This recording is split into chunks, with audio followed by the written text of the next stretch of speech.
days are you taking the ACT tomorrow? Or maybe your ACT was canceled and you're just watching this because you wish you could take an ACT tomorrow. Either way, I'm gonna go over some of my last minute what to do the night before the ACT tips. I want to clarify what I mean by that. I don't mean that this is how to cram for the ACT if you've never ever studied for it. If you're looking for that video, we have it. It's how to cram for the ACT.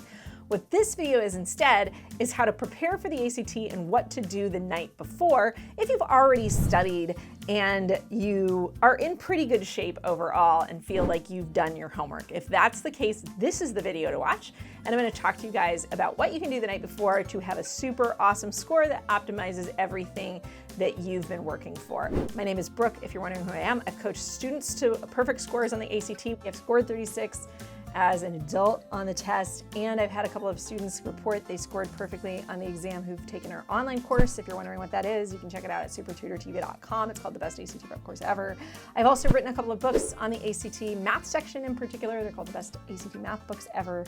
If you've used them and you love them, show us the love and leave us a review at Amazon. And if you haven't checked them out, you can follow us on social media, Facebook, Instagram, Twitter, and keep on top of all the news that's going on right now, especially with COVID-19 and test changes, closures, announcements, college admissions policies, all that kind of good stuff. I'm going to try to keep you guys as updated as possible, so definitely follow me on social. Okay, moving on. First thing that I'm going to address is a frequently asked question that I get from students on what to do the night before the ACT.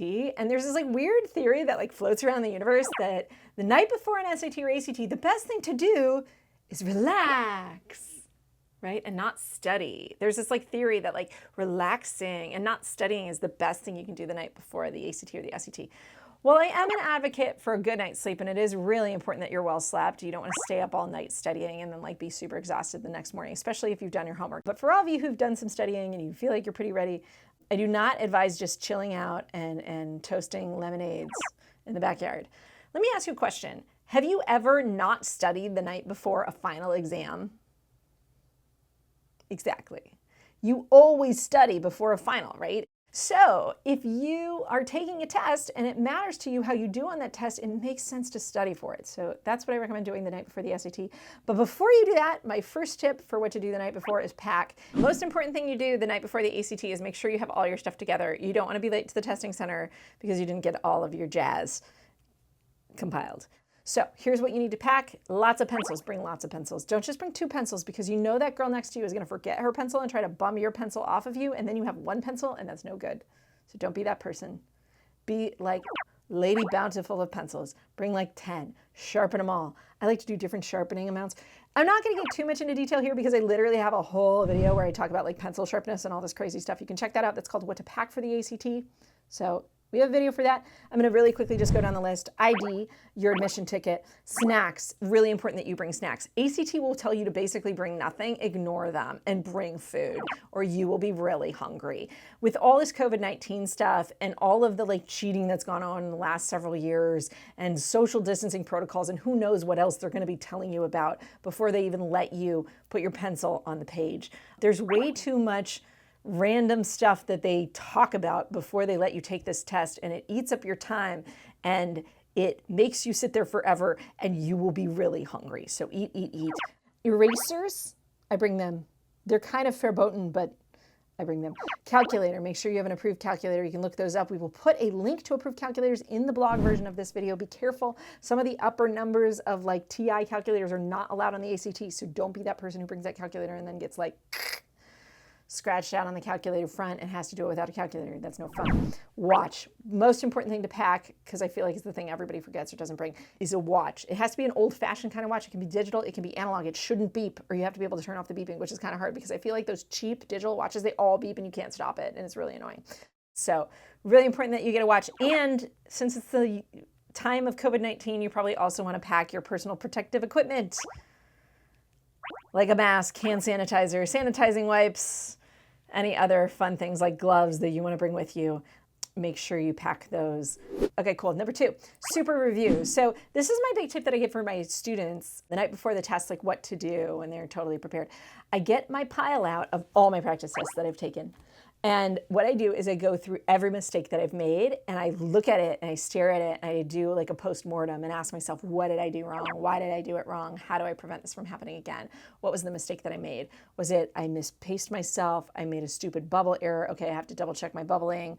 I forgot the negative sign. Like, what is it that you're doing? I also keep a notebook of mistakes, meaning every time I take a practice test and I get something wrong, I write it down and I ask myself, why did I miss it? How do I get it right the next time? What mistake did I make in my processing? So I go over everything that I missed. Third tip, think pacing. Biggest like blindsiding kind of thing that happens to my students when they go in and take the real thing, when they've been doing wonderfully on all their practice tests come back and they're like, I have a 35, I have a 34, I have a 36. I am a sparkly princess from the outer netherworlds of ACT awesomeness. And then they go in and they take the test and something awful happens and they're like, no, and their score drops by 2 points, 3 points, something terrible. And a lot of times the reason that it drops is pacing, because they never had a pacing strategy. Because every time they just sat back at home and they were just chilling out with their cat while they took their practice test, they never had pacing issues. But suddenly they get in this room, you know, you guys are gonna be like wearing masks and who knows what, and goggles, and you're worried about getting COVID-19, and then like, you're taking this test, you're stressed out, your adrenaline's high, you're like, OMG, I have to get into college. And suddenly something weird happens and the way that you process time just like alters and you screw it up. So know what your pacing is. I like to review, okay, how much time do I have for each reading passage? 8.75 minutes, right? How much time do I have for each math question? Technically a minute a question, but that's not how I pace myself. I do the 20-20-20 as my tip, 20 minutes for the first 30 questions, 20 minutes for the second 20 questions, and 20 minutes for the last 10 questions, plus a little bit of cushion on that 20 minutes for review, okay? So that's like how I like to pace it. I mean, heck, you might have a different strategy. I talked to someone today who said his strategy was going backwards in the math because he wanted to get everything right. So he would start with the hardest stuff because he's freshest, and then he's not tired, and then he's more tired when he gets to the easy stuff. And if he has to rush, you can always rush on the easy stuff. It's hard to rush on the hard stuff. So that's his strategy. But whatever your strategy is, I want you guys to think pacing and know what your strategy is, know how many minutes you have per passage, know where you should be hitting as you go through it, so that if your adrenaline adds this ingredient that screws up your pacing, you stay on track. And the biggest thing about pacing is you just got to push yourself and you just have to move and you have to drop a question here or there. But like one mistake here or there is going to save you from not doing 5 questions at the end. That's a much worse predicament. You want to finish for most of you. Exceptions would be if you never finish or you know you can't finish and you have a different strategy, right? Your strategy is to really try to get everything right on every reading passage, but the last one, you know, maybe you have other pacing strategies, but whatever your strategy is, make sure you have one and make sure you know how to track that awareness, even if pacing has never been an issue. Again, this is like the blindside kind of mistake that I see students make, so be prepared for it. Next one, last one, 4, brush up on specific skills. The other thing I'd love to do the night before a test is to brush up on very specific skills that are easy to forget. Matrix algebra is a classic one, right? Vectors, I review my vector rules. Asymptotes, I review my horizontal asymptote rules. For some of you, it might be comma rules, exponent rules. It could be grammar, it could be math. But whatever things are sticky for you, especially math and grammar, you want to make sure that you're ready for them. As an addendum to that as well, sometimes like you know what your Achilles heel is and maybe it's just reading passage pacing. If that's what it is, sit down and do a reading passage and pace yourself on it and just like give yourself a little boost of confidence that you can do it. If there's a particular section like the science section that you never finish on time, try a whole science section the night before. I wouldn't necessarily recommend doing a full test the night before unless you have the whole day off. And then what I recommend is waking up in the morning at like 7:30 and starting your test at like 8:30. So that's the same timing as the actual test you're going to take. And practicing with all the breaks. We have a testing timer too that you could use to do that. If you do have the full day off before an ACT, that's an awesome way to practice because then you like go through all of the motions the day before, then you go in for the test itself. And so that can be a good practice, but otherwise I don't recommend taking a full test for those of you that are in school or have a lot of other things going on. But in any case, brush up on the very specific content kind of areas that you need. And then you'll be in good shape for the test. I hope you guys like this video. If so, please give it a thumbs up. I am so glad that you guys are out there, by the way. I just want to say, I am just blown away by how awesome so many of you are.